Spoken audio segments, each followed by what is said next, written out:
आप सभी विद्यार्थियों को मेरा नमस्कार और आपका स्वागत है अपने चैनल टॉप 5 एमएस में। मैं सौर सिंह इस वीडियो में लेकर आए आपके लिए NCERT board exam class 10 math यानी गणित पार्ट 4 द्विघात समीकरण प्रश्नावली लेकर आए हैं 4.3 पूरे कॉन्सेप्ट के साथ में लेकर आए हैं। एक एक सवाल आपको कराएंगे, पहले सूत्र समझाएंगे उसके और फिर उसके सवाल कराते हैं। चलिए शुरू करते हैं। साफ साफ कहा है कि प्रश्नावली 4.3 में निम्न द्विघात समीकरण के मूलों की प्रकृति ज्ञात कीजिए। यानी पहले आपको बताना है कि मूल वास्तविक हैं कि मूल काल्पनिक हैं, बराबर हैं या फिर बराबर नहीं है। ठीक, पहले बताना है। उसके बाद में यदि मूलों का अस्तित्व हो यानी मूल वास्तविक हैं तो उन्हें ज्ञात करने हैं।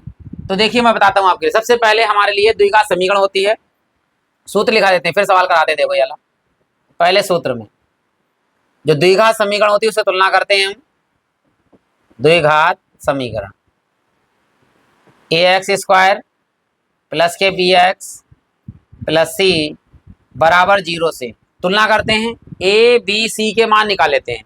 a b c के मान में एक विविकृत का सूत्र होता है, विविकृत कर का जो सूत्र होता है वो होता है d बराबर b स्क्वायर माइनस 4ac। इसमें लगाते हैं। अब तीन कंडीशन आती है। पहली कंडीशन कौन सी है? यदि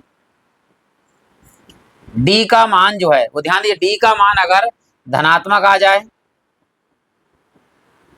धनात्मक का मतलब है कोई भी प्लस की वैल्यू आ जाए, ठीक, तो मूल वास्तविक व असमान होंगे, असमान होंगे। असमान होंगे का मतलब कि दो अलग अलग मान प्राप्त होंगे। हो सकता है दोनों प्लस में हो, दोनों माइनस में हो, या एक प्लस में एक माइनस में, लेकिन दोनों मान अलग अलग आएंगे हमारे पास। अब यदि दूसरा कंडीशन क्या है? यदि डी का जो मान है वो आ जाए ऋणात्मक यानी माइनस का आ जाए, तो मूल काल्पनिक होंगे, काल्पनिक होंगे। अब जब काल्पनिक हो गए हैं तो हम उसे हल नहीं कर सकते, यानी उसका अस्तित्व तो नहीं होगा। अब तीसरी कंडीशन क्या होती है? यदि डी का मान 0 आ जाए यानी शून्य आ जाए, शून्य हो तो मूल वास्तविक व समान होंगे, समान होंगे या आप कह सकते हैं बराबर होंगे। ठीक, समान होंगे या बराबर होंगे। तीन कंडीशन है, याद रखना। अब इसमें और तरीके से किस तरह लिख सकते हैं? यानी बी स्क्वायर माइनस 4ac, ठीक है, का मान अगर बड़ा आ जाए 0 से, अगर इसका मान 0 से क्या हो जाए? बड़ा हो जाए। बड़ा का मतलब क्या होगा? धनात्मक होगा। धनात्मक का मतलब क्या होगा? मूल वास्तविक और असमान होंगे। यदि बी स्क्वायर माइनस 4ac का मान छोटा आ जाए, ध्यान दीजिएगा 4ac का मान जो है वो 0 से छोटा आ जाए यानी 0 से कम आ जाए, तो मूल कैसे होंगे? तो मूल ऋणात्मक आएगा, काल्पनिक होंगे। और यदि बी स्क्वायर माइनस 4ac का जो मान है वो बराबर आ जाए 0 के, तो मूल कैसे होंगे? तो मूल वास्तविक और समान होंगे। तीन कंडीशन इस तरह से लिखी हुई होती है। अब हम सवाल कराते हैं आपके लिए। पहला वाला सवाल देखिए बिल्कुल अच्छे तरीके से, इसको हटा देते हैं।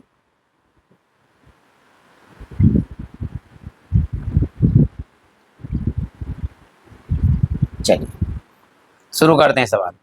सबसे पहले इसकी द्विघात समीकरण तुलना कर लेते हैं। ये बराबर में 0 है, ठीक, यानी 2x स्क्वायर माइनस के 3x प्लस 5 बराबर 0। तो द्विघात समीकरण से पहले तुलना। द्विघात समीकरण क्या? ax स्क्वायर प्लस के bx प्लस c बराबर 0 से तुलना करने पर,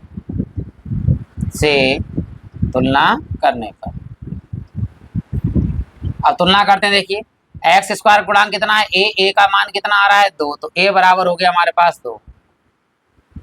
यहाँ पर है एक्स का गुणांक कितना है? बी, इधर बी का मान कितना दिख रहा है? -3, तो बी बराबर हो गया -3। सी का मान अचर पद कितना है? 5, तो सी बराबर हो गया हमारे पास 5। अब पहले लगाते हैं विविकृत का सूत्र। देखिए विविकृत कर से क्या सूत्र है हमारे पास? डी बराबर B square minus 4ac, D बराबर बी स्क्वायर माइनस 4ac। मान लगा दीजिए। देखिए बी का मान कितना है हमारे पास -3, तो -3 का वर्ग, ये हो गया। माइनस के 4 गुणे में ए का मान कितना है, ए का मान है 2, गुणे में सी का मान कितना है, सी का मान है 5, तो डी बराबर वर्ग, वर्ग कभी ऋणात्मक होता नहीं, -3 का वर्ग प्लस होगा, क्योंकि माइनस माइनस प्लस हो जाता है, 3 तिया 9 और माइनस देखिए यहाँ पर 4 दूनी 8, 8 पंजे 40, कौन बड़ा है देखिए, धनात्मक या ऋणात्मक, माइनस का मान बड़ा है, यानी माइनस के 40 बड़े हैं, तो माइनस आएंगे, 40 में से 9 जाएगा तो कितने बचेंगे, 31। ये मान कैसा आया, ऋणात्मक। जब ये ऋणात्मक मान आ गया, इसका मतलब क्या होंगे, इसका कोई अस्तित्व नहीं होगा। यहाँ लिखा है कि अस्तित्व, मतलब अस्तित्व हो तो उन्हें ज्ञात करना, यहाँ अस्तित्व नहीं है, अर्थात अतः यहाँ मूल काल्पनिक हैं, काल्पनिक हैं। जब मूल काल्पनिक हो गए तो यहाँ पर कोई भी अस्तित्व नहीं होगा, यानी कोई भी मूल हमें ज्ञात नहीं कर मिलेगा। अब बढ़ते हैं देखिए अगले प्रश्न की ओर। यदि वीडियो अच्छा लगे तो आप लाइक कर सकते हैं, कमेंट बॉक्स से कमेंट कर सकते हैं, बाद में प्लेलिस्ट में जाकर अपनी सुविधा अनुसार बहुत सारी चीजें देख सकते हैं। तो शुरू करते हैं। देखिए दूसरा सवाल तुलना कर लेते हैं। देखिए इसकी ax² प्लस के bx प्लस c बराबर 0 से तुलना करने पर,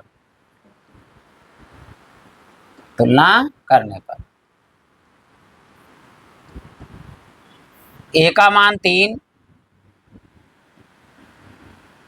b का मान देखिए माइनस के 4√3, क्योंकि x की जगह x हो जाएगा, b का मान हो गया माइनस के 4√3, तो b बराबर माइनस के 4√3। c का मान कितना है 4, तो c बराबर हमारे पास हो गया 4।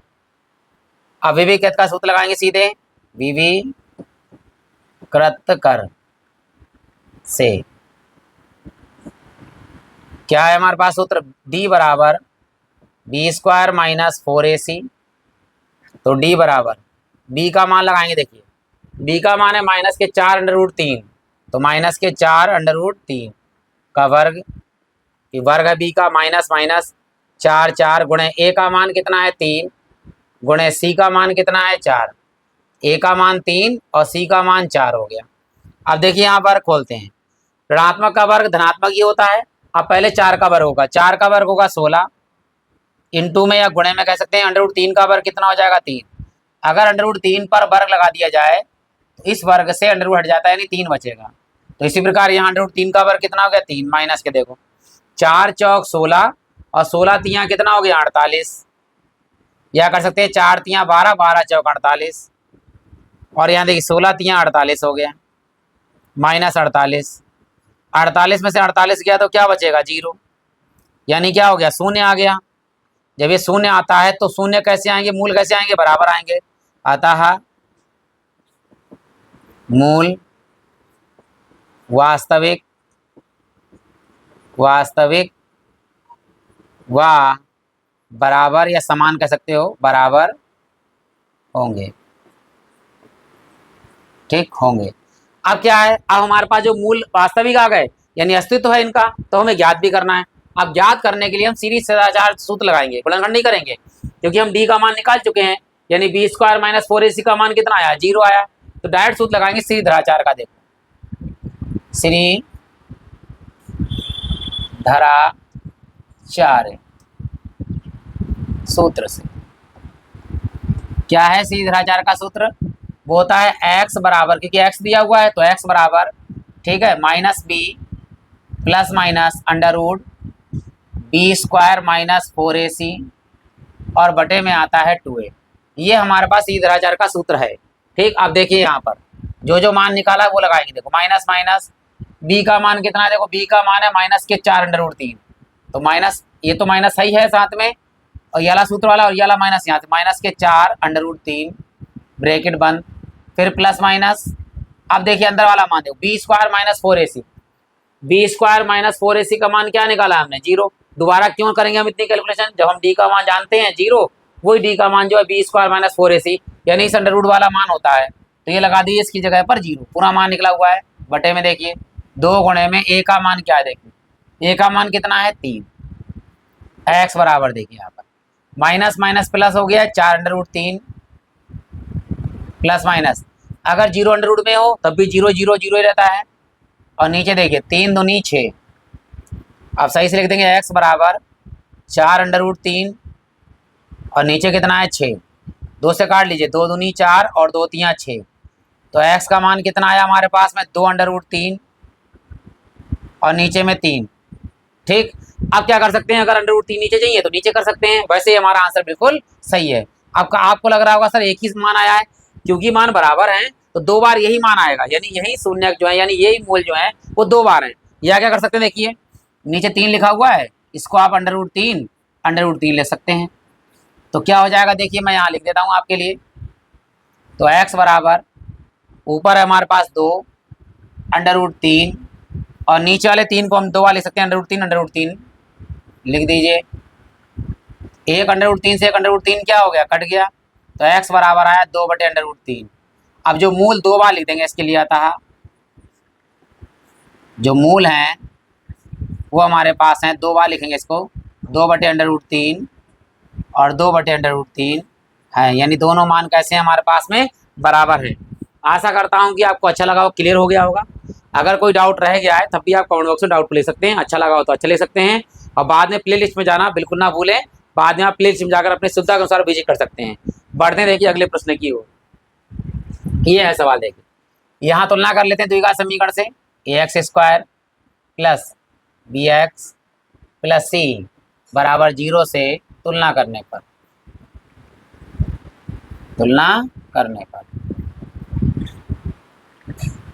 a का मान 2 और b का मान देखिए -6 और c का मान हमारे पास है 3। a बराबर 2, b बराबर -6 और c बराबर 3। विविकृत का सूत्र लिखेंगे, विविकृत कर से क्या है, d बराबर b² -4ac। तो d बराबर देखो b का मान कितना है -6 का वर्ग -4 गुणे में लगाइए a का मान कितना 2 गुणे में लगाइए c का मान कितना 3। तो d बराबर हो गया, देखिए -6 का वर्ग प्लस में आएगा 6 का वर्ग 6 × 36 और -4 दूनी 8 8 तियाँ 24।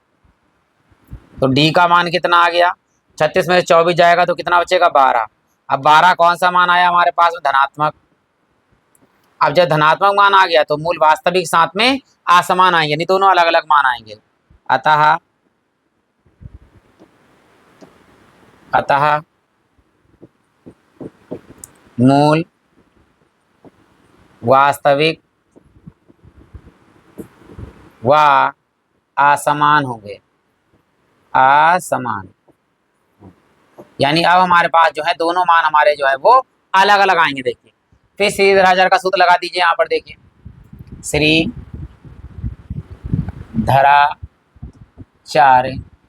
सूत्र से क्या होता है, x बराबर -b plus minus √b² -4ac और बटे हमारे पास में है 2। चलिए x बराबर देखिए माइनस b का मान कितना है -6, तो माइनस सूत्र वाला -6 यहाँ लगा दीजिए, प्लस माइनस √ देखिए b² -4ac, b² -4ac का मान कितना है 12, तो यहाँ 12 लिखेंगे अंडर रूट के अंदर 12 बटे में 2 गुणे में a का मान लगाइए कितना है 2, ये आ गया। x बराबर -6 प्लस माइनस √ अब इस 12 को क्या ले सकते हैं, देखिए अंडर रूट के अंदर है तो इसको तोड़ेंगे। देखिए हम √12 को हम ले सकते हैं 4 तियाँ 12 और 4 किसका वर्ग होता है, 4 होता है 2 का वर्ग, 2 बाहर आ जाएगा, √3 रह जाएगा। यानी 4 वर्ग अगर 4 अंडर रूट के अंदर है तो इसका मतलब होता है 2 बाहर, तो अंडर रूट के अंदर 4 है, इसे 2 बाहर आ जाएगा, लेकिन √3 ऐसी रहेगा, तो 2 √3 ले सकते हैं इस 12 को। ठीक है, तो लिख देते हैं, देखिए यहाँ पर हटा के इसके लिए, हाँ यहाँ लिख दीजिए √12 को ले सकते हैं हम 2 अंडर रूट के अंदर 3 बटे में कितना है 2 दूनी 4। अब देखिए इसमें से क्या कॉमन आ रहा है, 2 कॉमन आ रहा है ताकि कट जाएगा। देखिए तो कामन ले लेते हैं, 2 कामन लिया हमने, 2 तियाँ 6 प्लस माइनस 2 कामन आ गया अंडर रूट 3 और बटे हमारे पास में कितना है 4, 2 से काट लिए 2 दूनी 4, तो x का मान हमारे पास कितना आया 3 प्लस माइनस अंडर रूट 3 और बटे में 2। अब देखिए हमारे पास 2 मान आ गए, एक मान आया प्लस में और एक मान आया माइनस में। तो देखिए लेंगे यहाँ पर प्लस लेने पर, जब हम प्लस लेंगे तो इस जगह पर प्लस आएगा। देखिए x बराबर 3 प्लस अंडर रूट 3 बटे 2, एक तो मान ही आ गया हमारे पास, दूसरा मान आएगा माइनस लेने पर, माइनस लेने पर, तो माइनस लेने पर x बराबर कितना आएगा, इस जगह पर माइनस आएगा 3 माइनस अंडर रूट 3 बटे में 2। ये हमारे पास 2 मान आ गए, तो यहाँ लिखेंगे अतः मूल एक है हमारे पास 3 प्लस अंडर रूट 3 बटे 2 और दूसरा हमारे पास में है 3 माइनस अंडर रूट 3 बटे 2 है। अब देखिए दोनों मूल अलग अलग आए हैं, एक मूल हमारे पास आया प्लस का, एक मूल आया काय का माइनस का। तो हमें पता चल गया है जब धनात्मक आएंगे तो मूल दोनों आएंगे वास्तविक, लेकिन दोनों आएंगे अलग अलग, और जब जीरो आता है तो दोनों मूल होते हैं बराबर, और जब ऋणात्मक आता है तो मूल होते हैं काल्पनिक। पढ़ते हैं देखिए अगले प्रश्न की ओर। यहाँ कह रहा है कि निम्न प्रत्येक द्विघात समीकरण में का ऐसा मान ज्ञात कीजिए कि उनके दोनों बराबर मूल हो, यानी मूलों की संख्या कैसी हो बराबर। जब मूल बराबर होंगे तो डी का मान 0, यानी बी स्क्वायर माइनस 4ac बराबर 0 लगाएंगे तो के का मान हम प्राप्त कर लेंगे। देखिए सबसे पहले द्विघात समीकरण की तुलना करेंगे। द्विघात समीकरण ax square plus B x plus C बराबर 0 से तुलना करने पर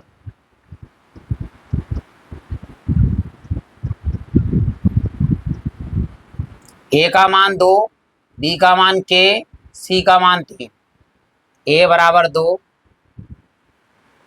और b बराबर k और c बराबर 3, इसी के का मान ज्ञात करना है। देखिए जब मूल बराबर हों, जब मूल बराबर हों तो क्या होता है, बी स्क्वायर माइनस 4ac बराबर लगाते हैं 0। बस इतना सूत्र हमें याद रखना है, यहीं से के का मान निकल जाएगा। देखिए b का मान कितना है k, तो b का मान लगा दो यहाँ पर k, तो k का स्क्वायर, यहाँ b का स्क्वायर तो यहाँ k का स्क्वायर माइनस 4 गुणे a का मान कितना है, देखिए a का मान है 2 और गुणे में c का मान कितना है, c का मान है 3 बराबर 0, k का स्क्वायर माइनस 4 दूनी 8 और 8 तियाँ कितने हो गए 24 बराबर 0।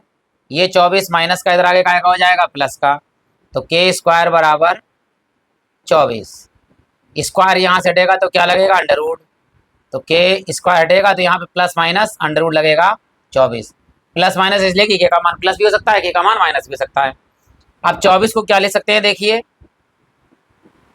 24 को ले सकते हैं 4 छंग 24। अगर 4 अंडर रूट के अंदर है तो ये किसका वर्ग होता है 2 का, तो ये बाहर आ जाएगा हमारे पास। तो के मान 2 हो सकते हैं, या तो प्लस का या माइनस का। 4 किसका वर्ग होता है 2 बाहर, अंडर रूट के अंदर 6, तो के का मान आ गया हमारे पास प्लस माइनस 2 अंडर रूट 6। ये हमारा के का मान आ गया। जब मूल बराबर होंगे तो ये हम सूत्र इसमें लगाएंगे। अब बढ़ते देखिए अगले वाले प्रश्न की ओर। इसमें भी वही काम करना है, लेकिन पहले से द्विघात समीकरण बनानी है, ये बनी नहीं है। तो यहाँ पहले इसकी गुणा करते हैं अंदर इस तरह से, और यहाँ इसकी गुणा करेंगे। देखिए तो ये के और एक्स की घात 1 और 1 कितनी होगी 2, तो के एक्स स्क्वायर और माइनस यहाँ पर है 2 के एक्स और ये प्लस के 6 बिल्कुल अलग है और बराबर 0। देखिए पहले इसकी गुणा इससे करेंगे तो एक्स की गुणा एक्स से होगी तो एक्स स्क्वायर के ऐसे ही रहेगा, फिर प्लस माइनस माइनस हो गया, 2 की गुणा कैसे होगी 2 के एक्स हो गया, प्लस के 6 बराबर 0। अब इसकी तुलना कर लीजिए द्विघात समीकरण से, क्या होता है ए एक्स स्क्वायर प्लस के बी एक्स प्लस सी बराबर 0 से तुलना करने पर,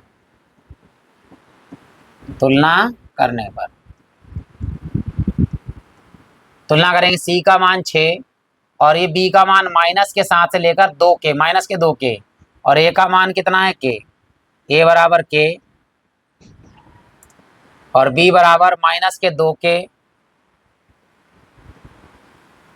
और सी बराबर 6। जब मूल बराबर हों, जब मूल बराबर हों तो क्या होता है, बी स्क्वायर माइनस 4ac बराबर 0। तो बी का मान लगाइए, देखिए क्या है बी का मान, -2k, तो -2k का वर्ग और -4 गुणे में ए का मान बताइए k, गुणे में सी का मान बताइए 6 और बराबर में क्या है 0। वर्ग करेंगे, देखिए 2 का वर्ग कितना होगा 4 और यहाँ होगा k का वर्ग और माइनस के देखिए 6 चौक 24 के, तो 24 के और बराबर हमारे पास 0। इन दोनों में 4 भी कामन आ रहा है, के इन दोनों में 4 के कामन ले लीजिए, तो 4 के हमने कामन लिया, तो 4 कामन आ गया, के की एक हाथ कामन आ गई, एक हाथ रहेगी अंदर रह जाएगी, माइनस माइनस 4 का पड़ा पड़ो 24 आ जाए, 4 छंग 24, के बाहर आ चुका है बराबर 0।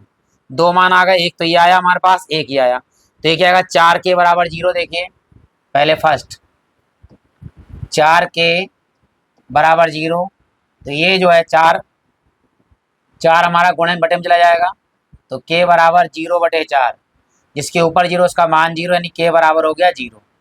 अब दूसरा मान देखिए सेकेंड क्या कह रहा है, देखिए k-6, k-6 बराबर 0, तो k बराबर माइनस के 6 इधर आ गए हैं, प्लस के हो जाएंगे, यानी k का मान कितना आएगा 6। अब k का मान 0 क्यों नहीं आएगा इसका देखिए, अगर k का मान 0 लगाते हैं यहाँ 0, तो 0 की किसी से भी गुणा करेंगे तो क्या आएगा ओवरऑल 0, ये 0 हो गया, तो 6 बराबर 0 के होगा क्या, नहीं होगा, तो ये मान क्या होगा, मान्य हो जाएगा, क्योंकि अगर हमने k बराबर 0 लगा दिया तो ये द्विघात समीकरण हमारी खत्म हो जाएगी, इसलिए ये आंसर नहीं होगा। आंसर कौन सा होगा, k बराबर 6 आंसर होगा, क्योंकि k बराबर 6 लगाएंगे तो हमारे लिए एक द्विघात समीकरण प्राप्त होगी। आशा करता हूं कि यहाँ तक क्लियर हो गए होंगे सवाल आपके लिए। अब बढ़ते हैं देखिए अगले प्रश्न की ओर। यहाँ क्या कह रहा है देखिए, क्या एक ऐसी आम की बगिया बनाना संभव है जिसकी लंबाई चौड़ाई से दोगुनी है, किससे चौड़ाई से दोगुनी है, तो छोटी होती है उसे मान लेते हैं, माना चौड़ाई बराबर x, तो लंबाई कितनी हो गई, देखिए लंबाई जो है वो चौड़ाई से कितनी गुनी है, 2 गुनी है, तो लंबाई हो गई 2x, ठीक 2 गुनी हो गई हो, और उसका क्षेत्रफल, क्षेत्रफल कितना दिया हुआ है 800 मीटर स्क्वायर, ये क्षेत्रफल है, यानी कि आयताकार बगिया होगी क्योंकि लंबाई चौड़ाई अलग है, तो क्षेत्रफल दिया है आयत का क्षेत्रफल, आयत का क्षेत्रफल या बगिया का क्षेत्रफल लिख सकते हैं हम, कितना दिया हुआ मान लीजिए 800 मीटर स्क्वायर। अब हम आयत का अगर क्षेत्रफल लगाएं तो आयत का क्षेत्रफल होता क्या है, सूत्र देखिए वो होता है लंबाई गुणे चौड़ाई, यहाँ लिख दीजिए क्षेत्रफल हो गया लंबाई गुणे चौड़ाई, जिसका मान दिया है मान लिया 800। अब यहाँ लंबाई चौड़ाई का मान लगा दीजिए, लंबाई कितनी है देखिए यहाँ पर 2x और चौड़ाई कितनी है हमारे पास देखिए x, बराबर में हमारे पास में कितना 800, ये 2 गुणे में बटे में जाएगा तो ऐसे काट दी 2 से, तो काटेंगे तो 400 और यहाँ हो गया x का स्क्वायर बराबर में 400। 400 किसका वर्ग होता है, 400 वर्ग होता है 20 का, तो यहाँ पर एक्स स्क्वायर हटेगा, प्लस माइनस इसे नहीं आएगा क्योंकि माइनस में लंबाई चौड़ाई कभी माइनस की नहीं होती हैं, इसलिए यहाँ पर जो आंसर आएगा वो आएगा x बराबर केवल प्लस में 20 और मीटर दिया हुआ है तो मीटर, यानी ये एक जो है वो आयत नहीं है, ये क्या है एक वर्ग है क्योंकि इसकी लंबाई नहीं है, सही है, चौड़ाई हो गई 20 और लंबाई हो गई इसकी 40, बिल्कुल सही। अभी देख भी लेते हैं आंसर, देखो अतः चौड़ाई कितनी है x बराबर 20 मीटर और लंबाई हमारे पास है 2x बराबर 2 गुणे x का मान 20 और 20 दूनी कितना हो गया 40 मीटर। अब ध्यान दीजिए इन दोनों को गुणा करते देखिए, 2 दूनी 4 और डबल 0 800, तो 800 इसका क्षेत्रफल भी हो गया, लंबाई गुणे चौड़ाई, इसका मतलब ये आंसर बिल्कुल सही है। क्या कह रहा था संभव है, तो हाँ संभव है, लिख देंगे हाँ संभव है। और हमने निकाल भी दिया आंसर, पूरा पूरा क्लियर हो गया होगा। बढ़ते हैं देखिए अगले प्रश्न की ओर जो इस प्रकार है। यहाँ कह रहा है क्या निम्न स्थिति संभव है, यदि हैं तो उनकी वर्तमान आयु ज्ञात करना। यदि संभव होंगी स्थितियां तो हम ज्ञात करेंगे और नहीं होंगी तो कोई बात ही नहीं है। कह रहा है 2 मित्रों की आयु का योग जो दिया है वो 20 वर्ष है, दोनों मित्र हैं, उनकी आयु का योग जो है वो 20 वर्ष है। 4 वर्ष पूर्व यानी पहले उनकी आयु वर्षों में का गुणनफल जो है वो 48 था। 4 वर्ष पहले की बात कर रहे हैं, तो दोनों मान लेते हैं। देखिए माना पहले मित्र की आयु, पहले मित्र की वर्तमान आयु, वर्तमान आयु x वर्ष मान ली। दूसरे मित्र की वर्तमान आयु, दोनों का योगफल कितना है 20। तो पहले की आयु अगर x है, दोनों की योगफल 20 है, तो 20 में से घटा दिए 20 माइनस x वर्ष। अब जरा इन दोनों को जोड़ो, जब हम इन दोनों को जोड़ेंगे माइनस एक्स वो minus x plus x cut जाएगा तो 20 वर्ष आ गई। तो याद रखना अगर दोनों का योगफल 20 है तो पहली x होगी, दूसरी 20 माइनस एक्स होगी, 20 में से x को घटा दिया जाएगा। ठीक, अब कितने वर्ष पूर्व की बात कर रहा है? 4 वर्ष पूर्व। पूर्व मतलब पहले, तो यहाँ लिखेंगे 4 वर्ष पूर्व पहले मित्र की आयु, पहले मित्र की आयु। आज अगर x वर्ष है, मान लो 10 वर्ष है, आज से 4 साल पहले कितनी थी? 10 में से 4 घटाएंगे तो कितनी आई? 6 वर्ष। इसी प्रकार इस समय x वर्ष है, तो x वर्ष मतलब 4 वर्ष पहले कितनी आई? x माइनस 4 वर्ष। इसी प्रकार दूसरे की भी 4 वर्ष पूर्व दूसरे मित्र की आयु अभी कितनी है? 20 माइनस एक्स। और 4 वर्ष पूर्व कितनी आई? 4 और घटा दीजिए इसमें से, तो यहाँ घटा दी। देखिए 20 में से 4 गया तो कितना बचेगा? 16 माइनस एक्स। ये 16 माइनस एक्स वर्ष हो गया। 4 वर्ष पूर्व क्या कहा है? इन दोनों का जो गुणनफल है वो 48 है। लीजिए अकॉर्डिंग टू क्वेश्चन इनका है गुणनफल बराबर 48। चलिए भाई, इसकी कितनी? पहले मित्र की है x माइनस 4 और दूसरे मित्र की है 16 माइनस एक्स बराबर 48। यहाँ पहले x की दोनों से गुणा होगी, फिर 4 की दोनों से गुणा होगी। तो करते हैं, देखिए पहले x 16 एक कम 16x, फिर माइनस प्लस माइनस, ये प्लस का ये माइनस का प्लस माइनस माइनस, x की बात 1 और 1 2, फिर ये माइनस और ये plus plus minus plus minus और 16 चौको 64। फिर देखिए माइनस और माइनस क्या हो गया? प्लस। 4 की गुणा होगी x से 4x बराबर 48। एक बार और लिख देते हैं, देखिए x की गुणा 16 से 16x plus minus minus x की घात 1 और 1 2 माइनस प्लस माइनस 16 चौको 64, फिर माइनस माइनस प्लस और 4x हो गया हमारा। अब क्या करना है? देखिए इस 48 प्लस को इधर ले आएंगे, काय का हो जाएगा? माइनस का। सबसे पहले लिखेंगे माइनस का एक्स स्क्वायर, तो ये माइनस का एक्स स्क्वायर हो गया। उसके बाद देखिए ये 4x प्लस के और ये 16 प्लस के, तो 16 और 4 कितने हो गए? 20x प्लस के। इसके बाद देखिए माइनस के 64 माइनस के, और ये 48 प्लस के तरह के माइनस में हो जाएंगे, माइनस के 48 बराबर 0। ये माइनस के एक्स स्क्वायर ऐसे ही रहेंगे और ये प्लस के 20x ऐसे ही रहेंगे। दोनों माइनस के हैं तो माइनस के लिख देंगे हम। देखिए जोड़ लेंगे, 8 4 12 हासिल कितना आया? 1, 6 4 10 और 1 कितने हो गए? 11 बराबर 0। माइनस कामन ली ताकि एक्स स्क्वायर प्लस का हो जाए, तो माइनस कामन लिया, जो माइनस वाला हो प्लस, जो प्लस वाला है वो माइनस, और ये माइनस वाला हो जाएगा प्लस बराबर 0। ये माइनस इधर चला जाएगा।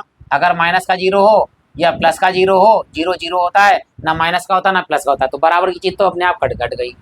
तो यहाँ हमारे पास आया x square minus 20x plus के 112 बराबर 0। अब हमें क्या करना है? गुणनखंड करना है। 112 को तोड़ना है, कितना लाना है? 20। मुझे लगता है कि ये तो गुणनखंड होंगे नहीं, इसका मतलब ये क्या होगा? ये संभव नहीं होगा, क्योंकि इसने कहा है इसी संभव है या नहीं है, तो नहीं होगा। एक बार हम क्या करते हैं, विवेक का सूत्र लगा के देख लेते हैं कि मूल वास्तविक है या नहीं है। देखो सबसे पहले x square plus B x plus C बराबर 0 से तुलना करते हैं। देखिए ए का मान कुछ नहीं है तो 1, बी का मान माइनस के 20 और सी का मान 112।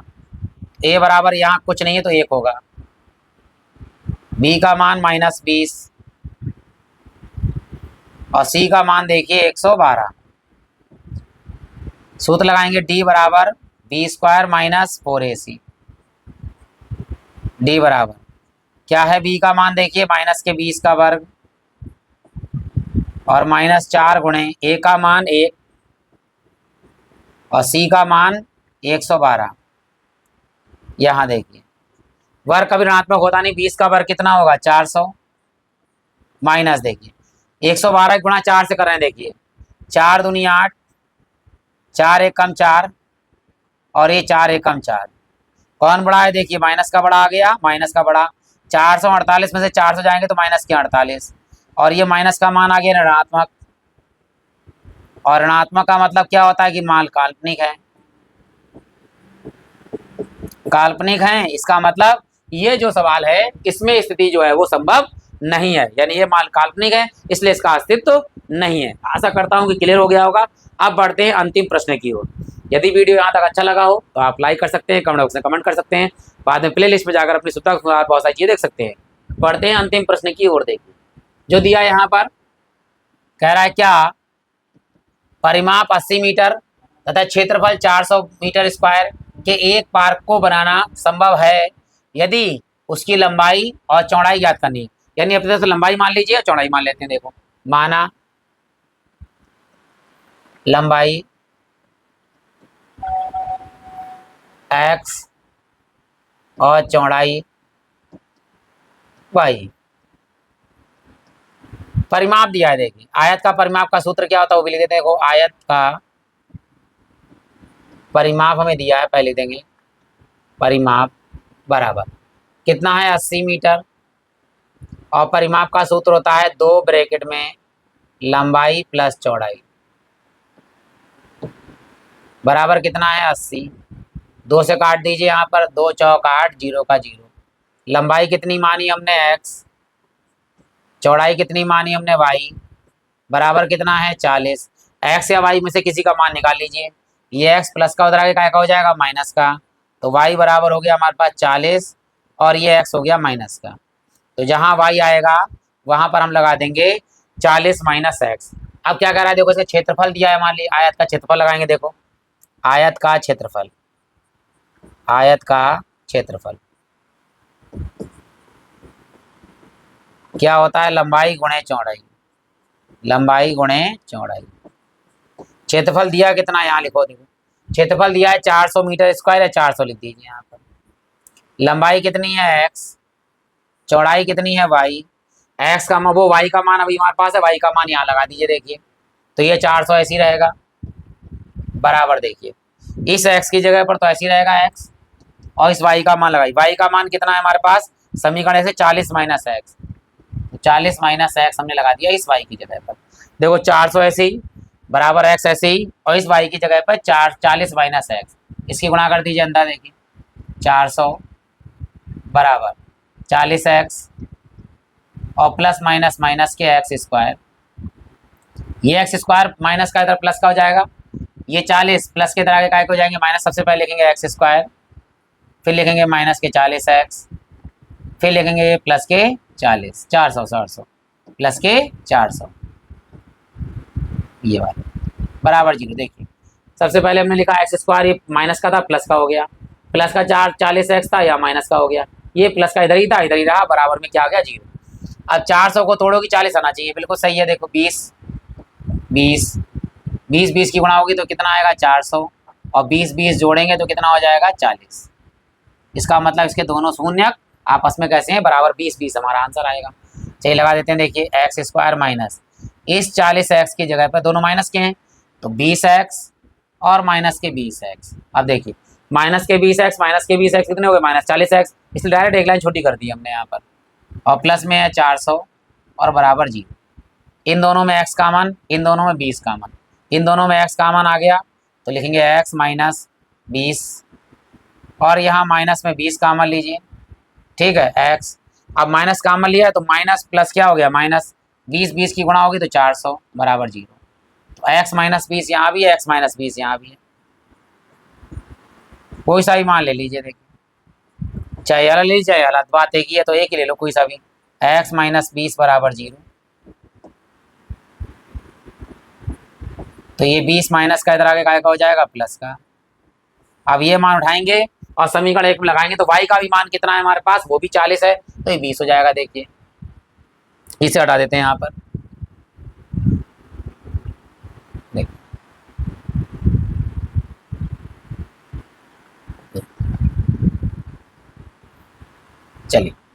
यहाँ लिखेंगे समीकरण 1 से